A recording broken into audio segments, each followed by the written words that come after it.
자, 여러분 반갑습니다. 자, 오늘은 이제 분야별 환경 정책 6번째 시간이죠. 생태계 관리와 관련된 두 번째 이야기를 살펴보도록 할 텐데요. 자, 지난 시간에는 생태계 관리에 실패했던 중국과 호주의 사례들 등에 대해 살펴봤죠.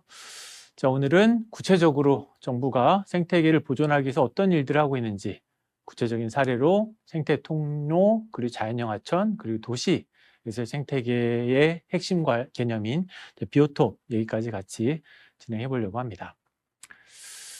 자, 지난 시간에 저희가 로드킬, 길에서 많은 야생동물들이 죽을 수밖에 없는 상황들을 살펴봤는데요. 자, 여기 있는 그림이 바로 도로 밀도에 따라서 야생동물들의 서식 환경이 어떻게 바뀌는지를 보여주고 있는데요.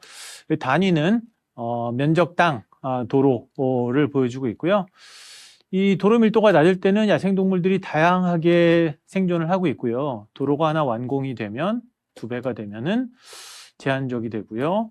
그리고 도로가 하나 더 생기면 많은 육식성 동물들이 사라지게 되고, 그리고 점점 더 도로가 이렇게 격자형으로 많아지게 되면은 그냥 풀밭에 곤충들만 살 수밖에 없는 구조로 바뀔 수밖에 없다라고 보입니다. 자, 지난 시간에는 로드킬 현상에 대해서 봤다면, 자, 오늘은 바로 이 도시라는 구조가 지니는 생태계와의 충돌 문제들을 한번 보도록 할 텐데요. 자, 위에가 일반적인 개념도라면 한국에서 어떤 일들이 진행됐는지를 실제로 한번 보면 1970년 이제 한국의 경제 발전이 진행되기 전까지 상황들을 보면 이 도로 밀도는 0.37 정도 됐고요. 고속도로는 경부고속도로 하나 정도만 있는 때였습니다. 자, 이때만 해도 야생동물들이 사슴, 노루, 반달가슴곰 등이 살 수 있는 생태계 구조가 유지가 됐었죠. 그리고 88 올림픽이 진행되고 한국이 경제 성장을 거두게 되면서 경부고속도로 그리고 각종 고속도로들이 이제 그물망처럼 늘어나기 시작을 합니다. 그렇죠? 도로 밀도가 한 2배 정도 높아졌고요. 그리고 2000년 이후로는 이제 촘촘한 이제 바둑판 같은 도로 밀도를 지닌 게 2000년 이후 21세기의 한국의 상황이라고 할 수가 있습니다. 자, 그러면 여기 있는 수치들 한번 보게 되면은 한국은 거의 1이 넘는 도로 밀도의 상황이라고 할 수 있죠. 야생동물이 공존할 수 없는 이제 국토 이용 구조로 바뀌었다라고 볼 수가 있습니다. 자, 이런 문제를 풀기 위한 해결책 중에 하나가 바로 생태 통로입니다. 도로로 인해서 야생동물이 살 수 있는 서식지 공간이 점점 줄어들게 되는데 동물들도 이동할 수 있도록 이런 다리를 만들어주면은 훨씬 더 다양한 생물종들이 살 수 있을 것이다 라는 개념들이고요. 자, 실제로 많은 나라에 도입이 됐는데요.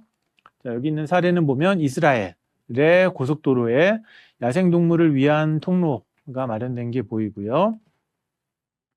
자, 여기는 캐나다입니다. 캐나다의 밴프라는 국립공원이 있고요. 그 국립공원에 차도가 다니는 곳에도 이렇게 식생을 조성해서 야생동물들이 이동할 수 있도록 하고 있고요.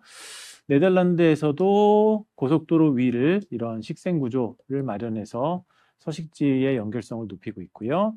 자, 여기는 이제 미국이네요. 자, 미국에서 특히나 야생 곰 그리고 사슴, 엘크, 육식동물들이 이동할 수 있는 통로가 만들어졌다라고 보이고 있고요. 자, 마지막으로는 여기는 또 같은 플로리다, 미국의 주립도로.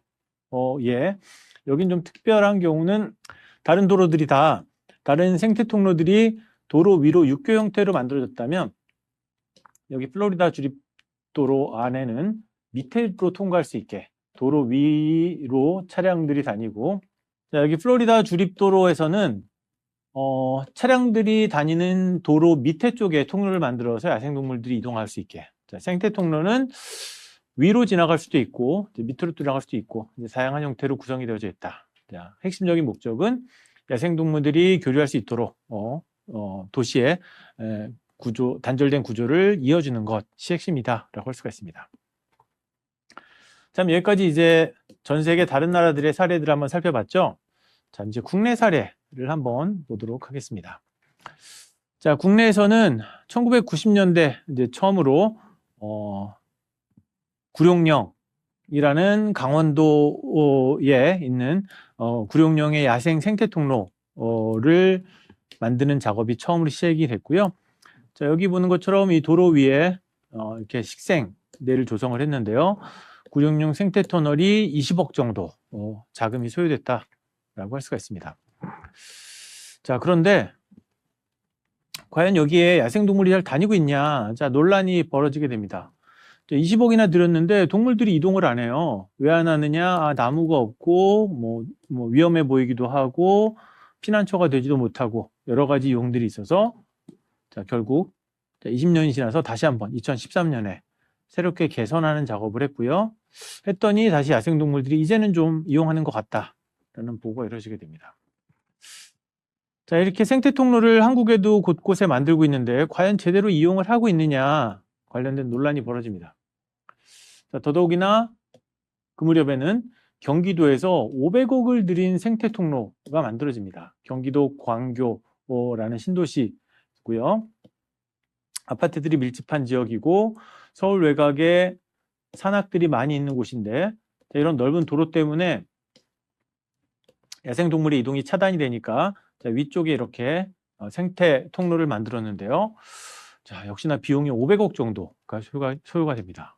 굉장히 많은 돈이 소요가 됐는데 과연 잘 다니고 있냐 논란이 또 여전히 진행이 됩니다. 자, 게다가 전라남도 구례군에서는 생태 통로를 만들었는데 여기에다가 사람이 다니는 길로 이용을 해요. 나무 데크와 계단을 만들어서 야생동물이 아닌 사람도 좀 이용하지 뭐라고 지방자치단체에서 새로 공사를 진행을 했는데요. 자, 야생동물들은 후각에 되게 민감하죠. 사람이 없어도 사람들이 다니는 곳이라는 냄새만 있으면 그다음부터 여기를 이용을 안 해요. 여기는 생태 통로죠. 산책로가 아닙니다. 자, 과연 이 생태 통로가 많은 돈을 들이는데 과연 제대로 된 효과가 있느냐 또 논란이고 지방자치단체는 그거 좀 사람 좀 쓰자라고 해서 또 용도와 다른 활용 때문에 또 논란이 빚어지는 일들이 벌어지게 됩니다. 자, 지난 20년 동안 한국에서도 이렇게 생태 통로와 관련된 논란들이 다양하게 진행이 됐어요. 자, 사라지게 된 거는 한 2020년 무렵쯤이었던 것 같습니다. 자, 보면 우리 이제 고속도로 가다 보면 이렇게 야생동물이 지나가고 있어요. 고속도로 한복판에 근처에 도시도 없고 농촌도 없고 마을도 없어 보이는 횡령한 곳에 이런 육교 같은 곳들이 있으면 대부분 생태 통로예요. 자, 쉽게 보죠. 자, 고속도로 현수막 정말 지나갈까? 자, 한번 조사를 한번 해봤고요. 자, 카메라를 놓고 봤더니 요 구간 안에서 노루, 고라니, 쪽제비 그리고 뭐 오소리, 너구리 같은 야생동물들이 자유롭게 이동하더라. 자, 이런 것들이 이제 보고가 되면서 지금은 생태 통로를 잘 만들기만 하면 그죠? 뭐 이렇게 불법으로 이용하거나 제대로 설계가 안 되거나 하게 되면은 논란이겠지만 잘 구성을 해서 이용하고 설계가 되고 관리가 잘 되면은 야생동물들이 잘 활용하더라 라고 지금은 받아들여지고 있습니다. 자, 앞에서 본 국내 사례들은 대부분 다 도로 위의 교각 형태로 만들어진 생태 통로였죠. 자, 앞에 플로리다에서도 보면은 다리 밑에의 통로 형태로 만들어진 곳도 있었죠. 자, 여기도 지리산 국립공원 안에 있는 잘 만들어진 생태 터널 형태의 통로입니다. 자, 주변에 이렇게 나무들이 많고 바깥이 보이고 여기는 이제 성공적인 사례고요. 아래는 경북 성주군에 있는 터널형인데요. 여기는 그냥 하수구 같아 보이죠? 자, 이러면 동물들도 안 들어가요. 이제 겁이 나서. 반대편이 잘 보일 때 통로로 이용되지 이렇게 꽉 무섭게 막혀져 있는 동굴처럼 보이면 들어가지 않습니다. 역시나 생태 통로는 잘 설계된 곳일 경우에 활용이 가능하다는 겁니다. 자, 이런 터널형은 앞에 있는 교량형 형태의 생태 터널보다는 좀 비용이 적게 들긴 하지만 역시나 이것도 토목 사업이기 때문에 돈이 많이 드는 편이고요. 지금은 시민단체들 차원에서도 작은 생태 통로들을 만들어주고 있어요. 자, 여기는 개구리들, 자, 농로에 빠진 개구리들이 이러니까 못 올라오죠.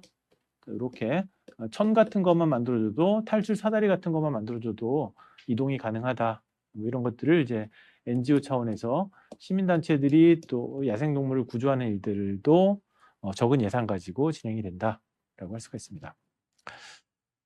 자, 앞에서는 생태 통로를 살펴봤고요. 자, 다음은 이제 자연형 하천을 한번 보도록 할까요? 도시의 수변 공간인 하천을 도시적 공간이 아니라 자연형으로 바꾸는 작업들이 지금은 진행되고 있고요. 90년대 이후로 가장 성공적인 사례가 바로 양재천입니다. 자, 근데 양재천은 서울의 강남 쪽에 개포동 있는 곳이었고요. 자, 80년 이전까지만 해도 개포동은 서울 사람들이 놀림받던 곳이에요. 농담 삼아서 개포동이라는 이름은 개도 포기한 동네라고 놀릴 정도로 개포동 살아 그러면 야, 거기 어떻게 살아? 이렇게 얘기하던 곳인데요. 자, 왜 이렇게 악명이 높았던 개포동이었냐 하면 바로 한강, 탄천, 양재천들이 만나는 곳이다 보니까 비만 오면은 다 물에 잠기는 곳이에요. 침수 지역이죠. 그래서 사람이 못 사는 곳으로 알려졌던 동네가 바로 이 지역이었고요. 여기를 80년대 종합개발 사업이 진행이 되면서 아파트, 주공아파트들이 들어서고 지하철이 들어서고 그리고 정비가 이루어지면서 지금은 강남의 가장 비싼 동네 중에 하나로 불리는 곳이 바로 여기입니다. 자, 어느 정도 비싼 동네냐? 바로 대치동. 한국에서 제일 비싼 학원가들이 모여있는 곳이 바로 이 강남 대치동이죠. 강남구 대치동 타워팰리스 있는 곳이 바로 여기고요. 타워팰리스 뒤편에 이렇게 이제 하천이 지나가고 있는데, 자, 80년대 처음에 개발이 될 때만 해도 이런 황량한 모습이었어요. 그렇죠? 갑자기 도시를 만든다라고 하니까 주공 아파트들이 막 지어지기는 하고 다리는 있고 하천은 있지만 그냥 방치된 곳이었고요. 그리고 90년대 이후에는 자, 이곳을 자연형으로 바꾸자라고 해서 복원 사업이 진행돼서 여기 있는 그림은 위아래 그림이 전부 다 같은 곳에서 찍은 장면인데요. 자, 이때는 이제 다리 이제 막 만들던 데 교각만 있던 때죠. 지금 완성이 됐고요. 자, 80년대 이 상황이면 아무도 내려가고 싶지 않은 곳이 바로 양재천이었는데 지금은 시민들이 산책을 즐기고 야생동물들도 살아가는 이제 생태적 공간으로 바뀌어 나가는 게 바로 이 양재천의 성공 사례라고 할 수가 있습니다. 자, 지금의 양재천, 90년대 성공적인 자연형 복원 과정을 거쳤고요. 21세기 지금의 양재천은 이렇게 사람들이 산책할 수 있는 공간으로 운영이 되고 있고요. 야생동물들도 자연스럽게 존재를 하고 있고요. 매일매일 산책하고 출퇴근하고 휴식하는 공간으로 자리 잡고 있고요.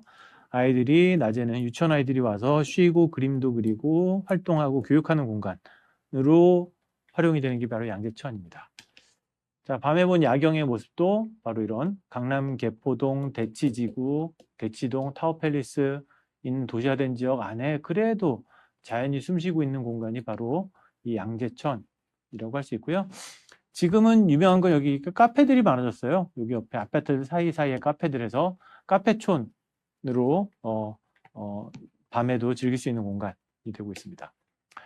자, 사람들이 좋아하는 하천일 뿐만 아니라 이렇게 5급수의 수질이었던 것이 깨끗해지면서 외가리, 철새 등의 야생동물들과 이제 공존하는 공간으로 바뀐 게 바로 양재천입니다. 자, 한국의 하천을 자연 형태로 복원했던 성공적인 사례로 유명한 두 가지가 있는데요. 첫 번째가 양재천이라면, 서울의 양재천이라면, 두 번째는 울산에 있는 태화강입니다. 자, 서울은 주로 사람들이 거주하는 공간이죠. 공장은 없고요. 반면에 울산은 대표적인 한국의 공업도시죠. 이 공업도시가 어떻게 탈바꿈했는지를 같이 한번 살펴보도록 하겠습니다. 자, 80년대까지 울산은 한국의 공업 생산, 현대자동차, 그리고 정유 공장들, 그래서 기름을 정유하고 자동차를 만들어서 판매하고 하는 대표적인 공업도시였고, 이런 다양한 공장들에서 배출되는 하수, 폐수, 오수들 때문에 태화강은 그냥 강이라고 부를 수도 없을 정도의 시궁창이었어요. 자, 60년 이제 공업지구로 지정된 이래로 20년 동안 한국의 산업화를 견인하면서 죽음의 강이라고 불렀습니다. 그냥 물고기가 둥둥 떠서 죽는 게 그냥 일상화된 모습이었어요. 아이고, 또 뭐 버려졌나 보다. 또 뭐 사실은 이 정도 되면 냄새가 나서 사람들이 근접하고 싶지도 않아 하던 곳이 울산 태화강이었습니다. 자, 그리고 90년 이후부터 이 죽음의 강을 그대로 놓으면 안 되겠다라고 해서 복원하는 작업이 진행이 됐고요. 자, 그리고 마스터 플랜을 수립하고 고치는 작업을 해서 점점 부활이 돼서 2019년에는 이제 국가 정원으로 지정될 정도로 생태계가 복원이 돼서 지금은 이 깨끗한 강 태화강에서 사람도 마셔도 걱정이 없다, 수영해도 된다라고 하는 이제 수영대회까지 열릴 정도로 깨끗해진 게 바로 이제 울산 태화강입니다. 자연형으로 바뀌었다라고 할 수가 있습니다. 자, 그러면 우리나라 자연형 하천의 성공적인 사례 1번 서울의 양재천, 2번 태화강.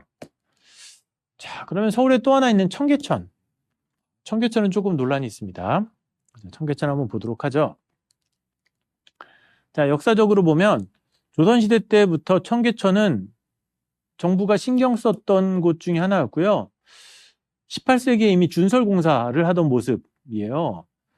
자, 서울 한복판을 흘리는 개천인데, 하천인데, 여기에 모래가 쌓이면 물이 안 빠지면 옆에 있는 이 마을들이 다 침수가 되겠죠. 그래서 주기적으로 모래를 퍼내는 이런 준설공사하는 모습들이 18세기 그림에 남아있을 정도이고요. 자, 서울의 청계천은 여름에 6, 7, 8월 장마철에는 비가 많이 내리면서 물이 막 콸콸콸콸콸 지나가지만 나머지 봄, 가을, 겨울에는 대부분 말라있는 건천이에요. 비가 안 오니까는 그냥 뭐 자갈돌이 있고 그냥 걸어다녀도 될 정도였던 곳이 바로 이 청계천입니다. 원래는 건천입니다.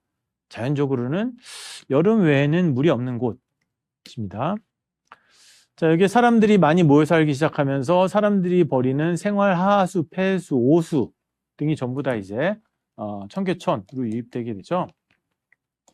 60년대에서 70년대 이제 서울의 청계천은 인구가 1000만 명으로 급성장하면서 많은 사람들이 모여들게 되고 판자촌이 주변에 살게 돼요.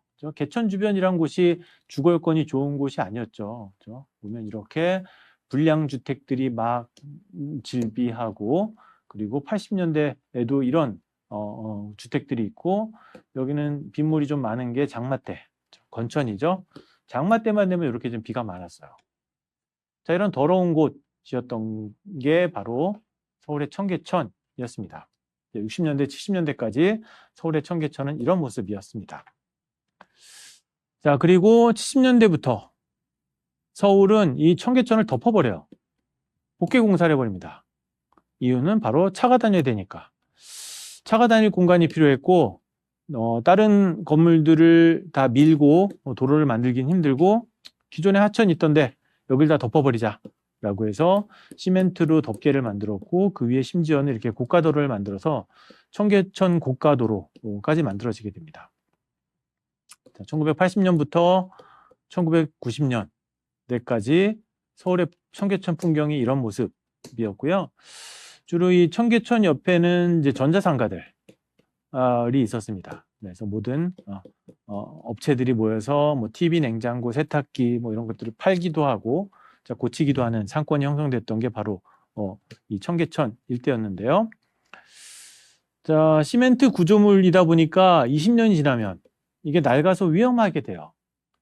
자, 그리고 이명박 대통령이 서울시장으로 임명됐던 기간 중에 자, 이 건축 전공자들이 진단을 해보니까 이 고가도로가 너무 이제 위험해요, 이제는. 자, 이거 그대로 놓으면 사고 날 수 있습니다. 자, 방법은 이거를 전부 다 철거하고 새로 짓거나 해야 됩니다. 라고 제안이 올라오게 돼요. 검토 결과가 시장에 보고가 됩니다. 자, 이때 이명박 시장은 이 청계천을 다 뜯어내고 원래의 하천으로 복원하자라는 제안을 해요. 물론 이명박 시장 고유의 의견은 아니었고 그 전부터 이제 박경리 같은 토지의 작가였던 문인들을 중심으로 해서 청계천이 옛날에는 그냥 하천이었다. 근데 지금은 왜 이렇게 다 삭막한 시멘트로 바뀌었느냐, 콘크리트로 바뀌었느냐, 옛날에 물이 흘렀으면 좋겠다. 이런 얘기들을 이제 21세기 들어서면서부터 2000년 이후에 제안하는 것들이 있었고, 그게 이제 이명박 서울시장한테 전달이 되면서 바로 복원사업이 진행이 됩니다. 자, 지금 이쪽에 있는 그림들은 현재 서울 광화문 청계천 광장을 갔을 때 여러분들이 볼 수 있는 모습들이죠. 청계천의 시작부고요. 자, 서울역에서 시청을 거쳐서 광화문 갈 때 보면 중간에 이렇게 이제 프레스센터 옆에 보면 이렇게 광화문 청계천 입구가 보입니다. 자, 시작부에 보면 이렇게 폭포로 시작을 하죠. 폭포로 시작을 하고 그리고 밤에 야경도 예쁜 곳이고, 자, 시민들도 누구나 개방된 공간이 와서 휴식하고 즐길 수 있고요. 그리고 옆에는 이제 카페들이 또 즐비해서 뭐 차나 뭐 디저트나 이런 걸 즐길 수 있는 공간이기도 합니다. 자, 여기서부터 시작해서 한 1시간 정도 쭉 내려가면은 한강까지 연결이 되는 산책로로 즐길 수도 있고, 그 과정에 이렇게 풀도 심어져 있는 곳들입니다. 자, 발원부에는 이렇게 외국의 유명 작가가 만든 소라 모양 있죠. 스프링을 상징하는 봄의 기운을 느낀다고 합니다. 자, 그런데 서울의 이 청계천은 자연형 하천의 성공적인 사례는 아니에요. 자연이 아니에요. 그렇죠? 일부 나무가 심어져 있긴 하지만, 자, 기본적으로 원래 청계천은 건천이라 그랬죠. 6, 7, 8월 정도만 물이 있는 곳이 바로 이 청계천이어야 되는데, 여기는 1년 내내 12달, 24시간 동안 물이 계속 흘러요. 자연스럽지 못하죠. 자, 이 물을 어디서 가져오느냐? 원래 물이 없는 곳이 청계천이에요. 자, 그러면 이 물은 시민들이 발 담그고 쉴 수 있는 이 깨끗한 물은 바로 한강에 있는 물을 거꾸로 올려와서 이 도입부에서 펌프로 매년 막대한 4시간 막대한 양의 물을 흘려보내는 인공하천이에요. 그래서 청계천은 전혀 자연형 하천이 아니다라고 할 수가 있습니다. 자, 그러면 대구에 한번 보도록 할까요? 자, 대구의 범어천도 비슷한 역사를 지니고 있죠. 서울의 청계천이 1970년대부터 1990년대까지 도로로 덮여 있던 곳이었다면, 대구의 범어천은 뒤늦게 이제 복개 작업이 진행됐죠. 자, 신천이 있고 복개천이 있던 곳인데 여기에 일부 구간을 이제 콘크리트로 덮어버렸죠. 자, 그리고 여기 일부 아직도 복개가 되지 않은 남은 공간들이 있습니다. 자, 어린이관에서부터 수성연못 가는 간 3호선, 지하철 3호선 지나가는 요 구간은 보면은 아직도 복개를 안 하고 그냥 열려 있죠. 오픈된 공간이죠. 나머지 또 복개가 된 구간이 있고요. 자, 근데 이 구간에서 냄새가 나쁘고 오염이 심해서 문제가 됩니다. 자, 수질의 악화라는 문제가 발생을 해요. 자, 그랬더니 대구시의 계획은 범어천을 살리겠다. 서울의 청계천처럼 어떻게 하느냐? 서울 청계천도 한강물을 끌어다가 위에서 흘렸죠. 자, 여기도 냄새가 나고 수질이 악화되니까 개선하기 위해서 금호강물을 10만 톤을 공급한다 라고 계획이 잡혀서 냄새는 해결이 됐습니다. 자, 이 구간들에 가보면 오픈된 공간에는 이제 사람들이 내려갈 수가 있죠. 2014년 대구시는 생태하천으로 바꾸겠다, 2단계 사업을 진행한다 라고 하고 있는데, 여기 사람들 별로 안 내려가는 것 같아요. 저도 내려가 본 적이 없습니다. 이렇게 위에서 지나가다가만 보고 내려가질 않습니다. 자, 여기도 지금 내려가서 쉬는 사람들, 이게 시청 직원들 아닐까 싶을 정도입니다. 자, 여기 복개되지 않은 이 구간에 3호선이 지나가는 바로 옆이고요. 자, 모습이 보면 이렇게 돼 있어요. 자, 옆에 하천이 있구나라고 하는데 아무도 내려가고 싶어 하지 않죠. 생태하천, 영남일보의 기사 제목처럼 생태 없는 생태하천, 복원이라고는 했는데 과연 생태적인 공간이냐. 자, 인공하천이지만 인공하천으로 시민들이 즐기는 공간도 아닌 어정쩡한 공간이 바로 이제 대구의 범어천이라고 할 수가 있습니다. 자, 그럼 이제 본격적으로 도시를 좀 보도록 하죠. 자, 도시라는 공간은 사람들이 사는 공간인데, 사람들이 사는 인공 건조물들만 있는 삭막한 공간이 아니라 도시 곳곳에도 이렇게 앞에 자연형 하천도 있고 생태 통로도 있고 야생동물들과 공존할 수 있는 공간들이 조금씩 마련이 되어져 있죠. 자, 이런 도시 안의 생태계를 어떻게 관리할 것인가? 이 관리의 핵심적인 개념이 바로 비오톱이고요. 자, 이 비오톱은 독일에서 만들어진 개념이어서 약간 발음이 좀 틀려요. 영어식으로 읽다 보면 바이오죠. 바이오라고 읽을 거고요. 톱은 토폴로지, 토포스, 이제 공간, 위상학을 얘기를 하고요.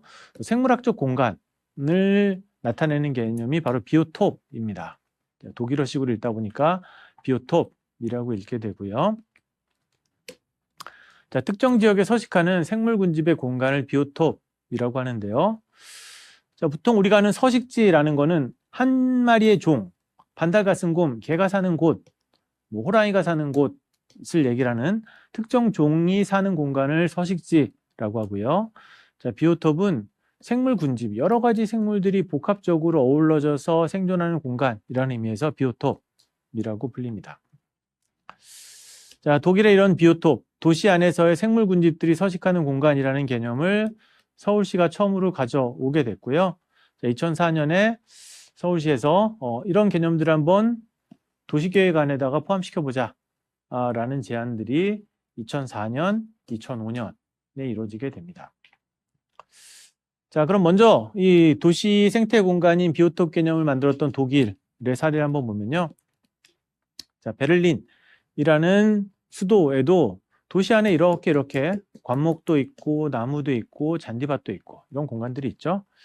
그리고 아스팔트도 콘크리트로 다 막지 않고 이렇게 구멍을 뚫어서 빗물도 빠질 수 있게 하고, 그리고 그 안에 풀도 조금씩 자라면서 곤충 정도라도 살 수 있는 공간들을 만들어내고 있죠.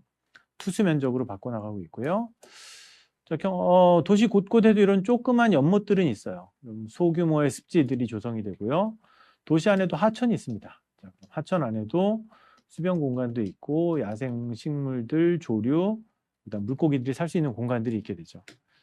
자, 이 모든 것들이 전부 다 베를린이라는 도시 안에서 흔히 볼 수 있는 도시의 풍경들이고 자연과 인공적인 구조물들이 공존하는 모습들을 보이게 돼요. 자, 이걸 바탕으로 베를린에서는 자, 식물이 어떻게 있더라, 자, 물은 어떻게 있더라, 그다음 곤충을 어떻게 서식하더라, 그다음에 조류는 어디 분포하더라, 이런 도면들을 각각 그려가지고 하나로 합쳐보게 됩니다. 자, 그렇게 나온 베를린의 이제 도시 공간 계획도가 바로 이런 그림들입니다. 자, 베를린의 식물, 곤충, 조류 이런 걸 다 봤더니 이 분홍색 공간은 너무너무 굉장히 생태적 가치가 높다. 자, 보존해야 된다. 그 다음에 파란색인 경우에도 꽤 가치가 있는 곳들이다. 그다음 마지막으로 얘는 개발할 수도 있고 아닐 수도 있고 좀 판단해보자. 그다음 나머지 2번 하얀색 공간들은 전부 다 건물과 주택과 아파트와 이런 곳들이 있는 곳들이죠. 여기는 뭐 생태적이지 않다. 자, 그럼 보면은 보는 것처럼 여기 베를린 전체에서 요런 공간들은 생태적으로 중요하니까 꼭 보존하자라는 계획을 수립하게 됩니다. 자, 이렇게 베를린에서 비오톱이라는 개념을 가지고 생태적으로 보존해야 될 곳과 개발 가능한 곳을 구분해서 도시를 관리하고 있다면, 자, 이 개념을 서울시가 2004년, 2005년에 도입했죠. 자, 그 결과물이 바로 이런 그림들이에요. 자, 서울이란 도시 안에서 식생과 그리고 물고기와 야생 조류들이 있는 공간들을 쭉 그려보니까 녹지는 북한산을 중심으로 해서 녹지축이 있고, 그리고 관악산, 뭐 우면산 등의 녹지축을 서울의 그린벨트와 연결해서 이렇게 녹지 환상 네트워크를 구성을 하고, 남과 북이 끊어져 있는데 북한산, 남산, 관악산을 연결하는 요 남북 녹지축을 연결시킨다라는 계획입니다. 자, 근데 이건 잘 안 되는 것 같아요. 여기가 이제 북한산, 그리고 청와대 뒤에 인왕산 등이 있고요. 남산이고 여기가 종로예요. 종로의 앞에 이제 청계천 등이 지나가는 곳들인데요. 자, 여기가 이제 연결이 잘 안 되고 있죠. 재래시장 상가를 하는 게 이게 연결이 잘 안 되고 있습니다. 자, 오세훈 시장 등이 이걸 연결시키겠다라는 계획을 발표했지만, 자, 그러면 이 근처에 있는 건물들이나 토지를 매입해서 녹지로 바꿔야겠죠. 자, 예산 등의 문제 때문에 실제로 안 되고 있지만 이런 계획들 가지고 있습니다. 서울의 녹지는 환상형 녹지 네트워크와 남북을 연결하는 축으로 연결성을 확보하고요. 그리고 수변 공간은 한강을 중심으로 해서 고수부지의 자연 환경을 조성하고 그리고 중간중간에 있는 하천부지 등을 통해서 이제 수상 네트워크, 생태계를 연결시켜 나가는다라는 계획들 가지고 있습니다. 자, 그럼 한번 대구를 한번 보도록 할까요? 자, 대구에도 자, 신천이 있죠. 자, 대구의 범어천은 사람들이 별로 관심이 없는 버려진 공간이에요. 자연이지도 않는. 반면에 대구 시민들이 가장 좋아하는 수변 공간이 바로 신천이죠. 자, 신천대로 그리고 동로 사이에 있는 이 공간에는 식생도 꽤 자연스럽게 구성되어 있고 시민들이 매일같이 이제 산책을 즐기는 굉장히 좋아하는 공간, 시민들이 사랑하는 공간이 바로 이 신천이라는 곳이고요. 이 신천은 자연 식생도 꽤 잘 발달돼 있어서 야생 동식물들도 굉장히 많이 늘어나고 있는 편인 것 같습니다. 관찰하면 무수히 많은 조류 등이 관찰이 되고 있습니다. 자, 그런데 정작 대구시의 시청 홈페이지에 들어가서 여러분들 시조, 시목, 시화를 보게 되면 목련, 전나무, 그다음 시조는 독수리예요.